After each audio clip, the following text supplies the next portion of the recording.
Chapter 27 of Harbor Me. "You think he's coming back?" Ashton asked. "I don't know his phone number or anything." It was Thursday, and Esteban had been absent the whole week. The 5 of us sat in the corner of the cafeteria, not touching our food, while rain slammed against the windows. "Miss Laverne said she's trying to find out what's happening," Holly said, "but the number the school has for him is disconnected." "Yeah," Amari said. "Esteban doesn't have his own phone, remember? Remember I used to let him play games on mine?" Amari stopped talking and shook his head. "I mean, not I used to. He always plays games on mine. That's what I meant to say.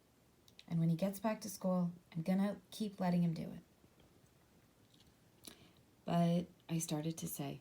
"No buts, Red. You have to think positive."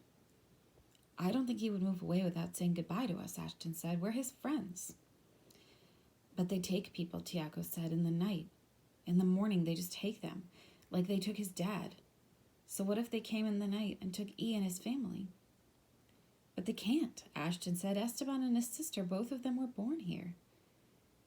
"I know, right?" Amari said. He looked around the cafeteria. It was loud with the sound of trays banging and kids yelling.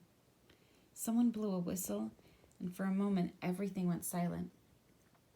But then a boy at the far end of the cafeteria held up a whistle he had blown, and it was like someone turned on the sound again. I watched a teacher go over to him and take the tray away. "His dad wrote good poetry," Holly said. "Writes." I said, "He writes good poetry. They're not dead guys." "It just sucks," Amari said. "Here we are, trying to have the art room, and boom, it gets messed up like this. I mean, Esteban, he's cool, he's nice, he makes us, the 6 of us. It's not fair."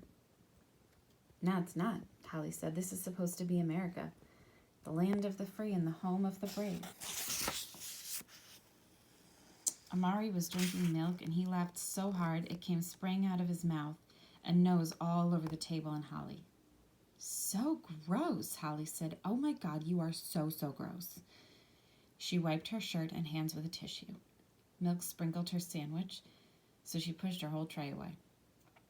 "My bad," Amari said, but he was still laughing. Then he stopped and looked at us all.